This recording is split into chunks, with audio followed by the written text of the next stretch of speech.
Surat Petrus yang kedua. 2 Petrus pasal 1. Dari Simon Petrus, hamba dan rasul Yesus Kristus, kepada mereka yang bersama-sama dengan kami memperoleh iman oleh karena keadilan Allah dan juru selamat kita Yesus Kristus.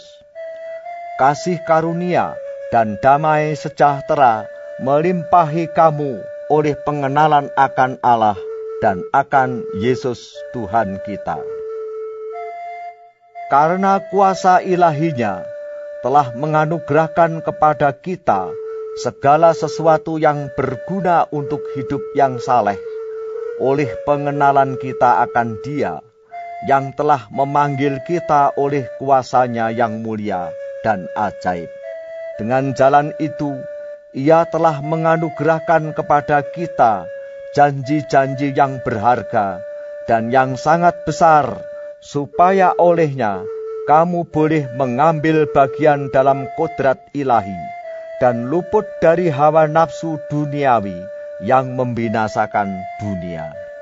Justru karena itu, kamu harus dengan sungguh-sungguh berusaha untuk menambahkan kepada imanmu kebajikan, dan kepada kebajikan pengetahuan, dan kepada pengetahuan penguasaan diri, kepada penguasaan diri ketekunan, dan kepada ketekunan kesalehan, dan kepada kesalehan kasih akan saudara-saudara, dan kepada kasih akan saudara-saudara kasih akan semua orang. Sebab apabila semuanya itu ada padamu dengan berlimpah-limpah, kamu akan dibuatnya menjadi giat dan berhasil dalam pengenalanmu akan Yesus Kristus Tuhan kita. Tetapi barang siapa tidak memiliki semuanya itu, ia menjadi buta dan picik, karena ia lupa bahwa dosa-dosanya yang dahulu telah dihapuskan. Karena itu, saudara-saudaraku, berusahalah sungguh-sungguh supaya panggilan dan pilihanmu makin teguh. Sebab jikalau kamu melakukannya, kamu tidak akan pernah tersandung. Dengan demikian, kepada kamu akan dikaruniakan hak penuh untuk memasuki kerajaan kekal, yaitu kerajaan Tuhan dan Juru Selamat kita, Yesus Kristus. Karena itu, aku senantiasa bermaksud mengingatkan kamu akan semuanya itu, sekalipun kamu telah mengetahuinya dan telah teguh dalam kebenaran yang telah kamu terima. Aku menganggap sebagai kewajibanku untuk tetap mengingatkan kamu akan semuanya itu, selama aku belum menanggalkan kemah tubuhku ini. Sebab aku tahu bahwa aku akan segera menanggalkan kemah tubuhku ini, sebagaimana yang telah diberitahukan kepadaku oleh Yesus Kristus Tuhan kita. Tetapi aku akan berusaha supaya juga sesudah kepergianku itu, kamu selalu mengingat semuanya itu. Sebab kami tidak mengikuti dongeng-dongeng isapan jempol manusia, ketika kami memberitahukan kepadamu kuasa dan kedatangan Tuhan kita Yesus Kristus sebagai Raja, tetapi kami adalah saksi mata dari kebesarannya.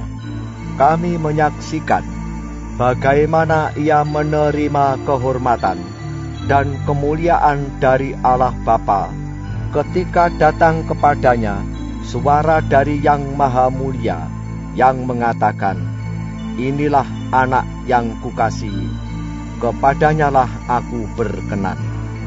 Suara itu kami dengar datang dari surga, ketika kami bersama-sama dengan Dia di atas gunung yang kudus. Dengan demikian, kami makin diteguhkan oleh firman yang telah disampaikan oleh para nabi. Alangkah baiknya kalau kamu memperhatikannya sama seperti memperhatikan pelita yang bercahaya di tempat yang gelap sampai fajar menyingsing, dan bintang timur terbit bersinar di dalam hatimu. Yang terutama harus kamu ketahui, ialah bahwa nubuat-nubuat dalam kitab suci tidak boleh ditafsirkan menurut kehendak sendiri. Sebab tidak pernah nubuat dihasilkan oleh kehendak manusia, tetapi oleh dorongan Roh Kudus, orang-orang berbicara atas nama Allah. 2 Petrus pasal 2. Sebagaimana nabi-nabi palsu dahulu tampil di tengah-tengah umat Allah, demikian pula di antara kamu akan ada guru-guru palsu. Mereka akan memasukkan pengajaran-pengajaran sesat yang membinasakan. Bahkan mereka akan menyangkal penguasa yang telah menebus mereka, dan dengan jalan demikian segera mendatangkan kebinasaan atas diri mereka. Banyak orang akan mengikuti cara hidup mereka yang dikuasai hawa nafsu, dan karena mereka, jalan kebenaran akan dihujat. Dan karena serakahnya, guru-guru palsu itu akan berusaha mencari untung dari kamu dengan cerita-cerita isapan jempol mereka. Tetapi untuk perbuatan mereka itu, hukuman telah lama tersedia dan kebinasaan tidak akan tertunda. Sebab, jikalau Allah tidak menyayangkan malaikat-malaikat yang berbuat dosa, tetapi melemparkan mereka ke dalam neraka dan dengan demikian menyerahkannya ke dalam gua-gua yang gelap untuk menyimpan mereka sampai hari penghakiman. Dan jikalau Allah tidak menyayangkan dunia purba, tetapi hanya menyelamatkan Nuh, pemberita kebenaran itu dengan 7 orang lain, ketika ia mendatangkan air bah atas dunia orang-orang yang fasik.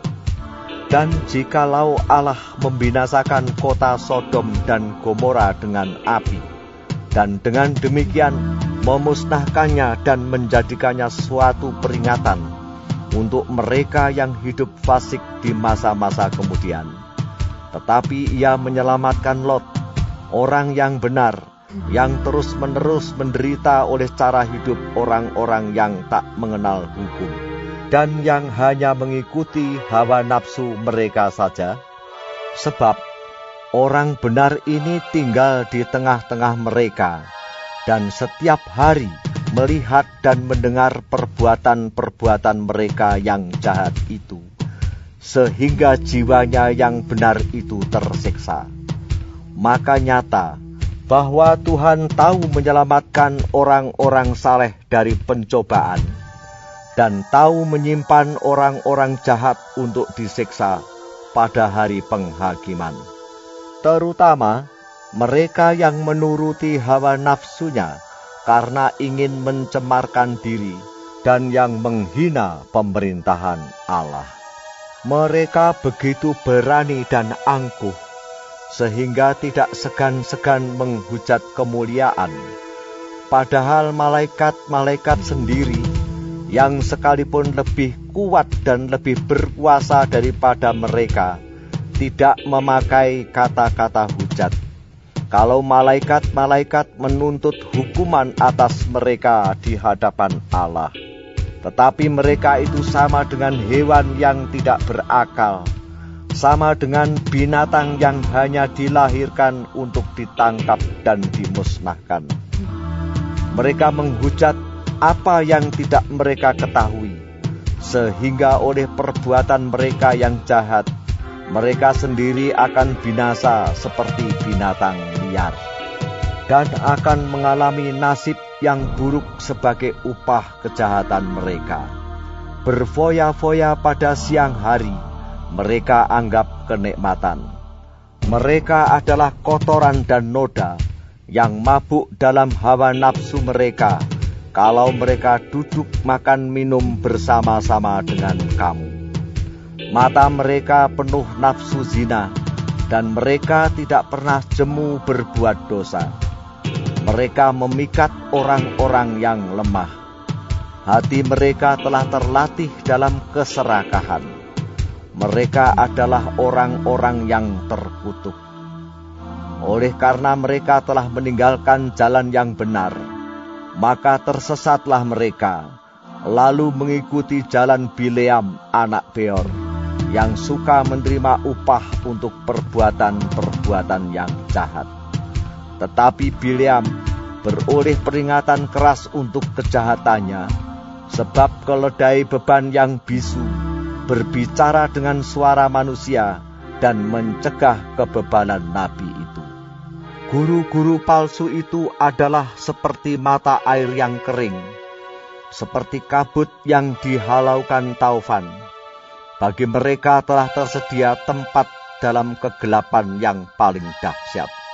Sebab mereka mengucapkan kata-kata yang congkak dan hampa, dan mempergunakan hawa nafsu cabul untuk memikat orang-orang yang baru saja melepaskan diri dari mereka yang hidup dalam kesesatan. Mereka menjanjikan kemerdekaan kepada orang lain, padahal mereka sendiri adalah hamba-hamba kebinasaan. Karena siapa yang dikalahkan orang, ia adalah hamba orang itu. Sebab jika mereka, oleh pengenalan mereka akan Tuhan dan Juru Selamat kita Yesus Kristus, telah melepaskan diri dari kecemaran-kecemaran dunia, tetapi terlibat lagi di dalamnya, maka akhirnya keadaan mereka lebih buruk daripada yang semula. Karena itu, bagi mereka adalah lebih baik jika mereka tidak pernah mengenal jalan kebenaran daripada mengenalnya, tetapi kemudian berbalik dari perintah kudus yang disampaikan kepada mereka. Bagi mereka, cocok apa yang dikatakan peribahasa yang benar ini. Anjing kembali lagi ke muntahnya, dan babi yang mandi kembali lagi ke kubangannya. 1 Petrus pasal 3. Demikian juga kamu, hai istri-istri, tunduklah kepada suamimu, supaya jika ada di antara mereka yang tidak taat kepada firman, mereka juga tanpa perkataan dimenangkan oleh kelakuan istrinya. Jika mereka melihat bagaimana murni dan salehnya hidup istri mereka itu. Perhiasanmu janganlah secara lahiriah, yaitu dengan mengepang-ngepang rambut, memakai perhiasan emas atau dengan mengenakan pakaian yang indah-indah. Tetapi perhiasanmu ialah manusia batiniah yang tersembunyi dengan perhiasan yang tidak binasa, yang berasal dari roh yang lemah lembut dan tentram, yang sangat berharga di mata Allah. Sebab demikianlah caranya perempuan-perempuan kudus dahulu berdandan, yaitu perempuan-perempuan yang menaruh pengharapannya kepada Allah. Mereka tunduk kepada suaminya, sama seperti Sarah taat kepada Abraham dan menamai dia tuannya. Dan kamu adalah anak-anaknya, jika kamu berbuat baik dan tidak takut akan ancaman. Demikian juga kamu, hai suami-suami, hiduplah bijaksana dengan istrimu, sebagai kaum yang lebih lemah. Hormatilah mereka sebagai teman pewaris dari kasih karunia, yaitu kehidupan, supaya doamu jangan terhalang. Dan akhirnya, hendaklah kamu semua seia sekata, seperasaan, mengasihi saudara-saudara, penyayang dan rendah hati, dan janganlah membalas kejahatan dengan kejahatan, atau caci maki dengan caci maki, tetapi sebaliknya, hendaklah kamu memberkati, karena untuk itulah kamu dipanggil, yaitu untuk memperoleh berkat. Sebab siapa yang mau mencintai hidup dan mau melihat hari-hari baik, ia harus menjaga lidahnya terhadap yang jahat, dan bibirnya terhadap ucapan-ucapan yang menipu. Ia harus menjauhi yang jahat dan melakukan yang baik. Ia harus mencari perdamaian dan berusaha mendapatkannya. Sebab mata Tuhan tertuju kepada orang-orang benar, dan telinganya kepada permohonan mereka yang minta tolong. Tetapi wajah Tuhan menentang orang-orang yang berbuat jahat. Dan siapakah yang akan berbuat jahat terhadap kamu jika kamu rajin berbuat baik? Tetapi sekalipun kamu harus menderita juga karena kebenaran, kamu akan berbahagia. Sebab itu janganlah kamu takuti apa yang mereka takuti, dan janganlah gentar.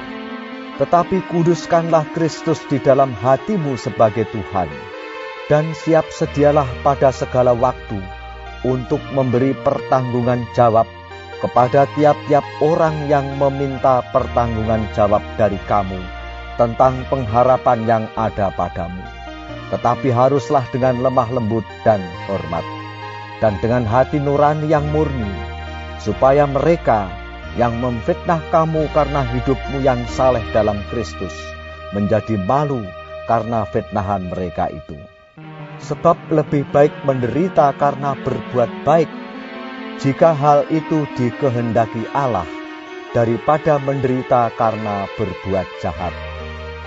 Sebab juga Kristus telah mati sekali untuk segala dosa kita.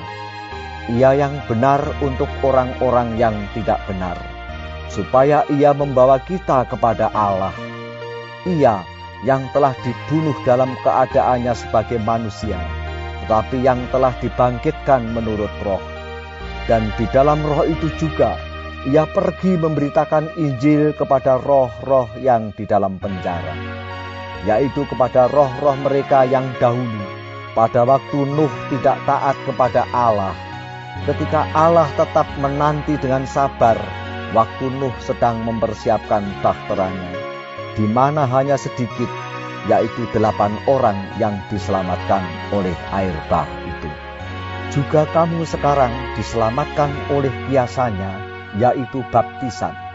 Maksudnya bukan untuk membersihkan kenajisan jasmani, melainkan untuk memohonkan hati nurani yang baik kepada Allah, oleh kebangkitan Yesus Kristus yang duduk di sebelah kanan Allah, setelah ia naik ke surga sesudah segala malaikat, kuasa dan kekuatan ditaklukkan kepadanya.